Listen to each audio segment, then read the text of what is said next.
Hello दोस्तों, उम्मीद करता हूँ कि आप सब ठीक होंगे। आज की कहानी मैंने किसी के मुख से सुनी थी और सुनकर लगा कि सच में ही कोई सत्य घटना पर आधारित है और हमें यह जागरूक करने की कोशिश भी करती है। तो गौर से सुनिएगा हमारी आज की कहानी जिसका शीर्षक है नारी का सम्मान। गांव की एक खूबसूरत नवयुवती अपने 3 साल के बच्चे को चिड़ियाघर घुमा रही थी। वहीं 5-7 लड़के कॉलेज के उसे बार-बार देखते हुए आपस में कुछ बातें कर रहे थे। वो उस खूबसूरत अकेली देहाती युवती के पीछे हो लिए।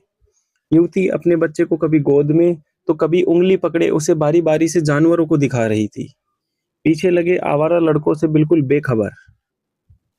चलती है क्या 9 से 12, फिल्मी गाने गाते वो उसे कट मारकर अट्ठास करते आगे निकल गए। युवती ने उन पर ध्यान नहीं दिया। वो हिरन के बाड़े के पास अपने बच्चे को उन्हें दिखा रही थी। बच्चा चहकता हुआ उन्हें देख रहा था। आवारा लड़के उस युवती को घूर रहे थे। वो लड़के बगल में ही शेर के बाड़े के पास जोर से उसे देख फब्तियां कस रहे थे। उनमें से एक लड़का पूरे जोश में था। बाड़े के ऊपर लगे ग्रिल पर बैठकर भद्दे गाने गा रहा था। युवती बच्चे को लिए शेर को दिखाने आगे बढ़ चली।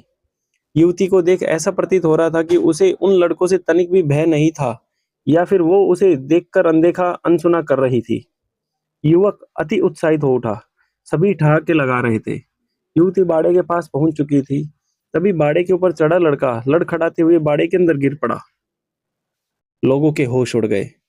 बाड़े से दूर बैठा शेर उठा और गुर्राते हुए धीरे धीरे कदमों से लड़के की ओर बढ़ने लगा।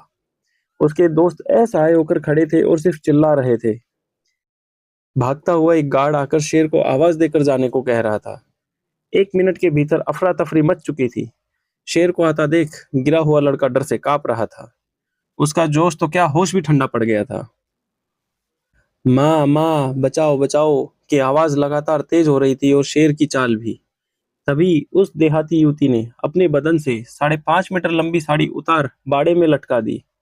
बाड़े में गिरे लड़के ने तुरंत उस साड़ी का सिरा मजबूती से पकड़ लिया और लोगों की मदद से उसे निकाल लिया गया। गार्ड युवक को संभालता हुआ बोल पड़ा, पहले तुम्हारी माँ ने जन्म दिया था, आज इस युवती ने तुम्हें दोबारा जन्म दिया है।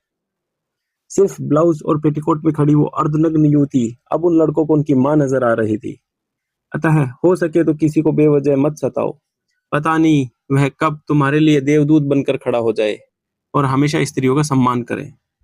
अगर आपको हमारी कहानी पसंद आई हो तो हमारे वीडियो को अपने परिवारजनों और मित्रजनों को जरूर शेयर करें तथा हमारे चैनल स्टोरी स्टूडियो 2024 को सब्सक्राइब करें।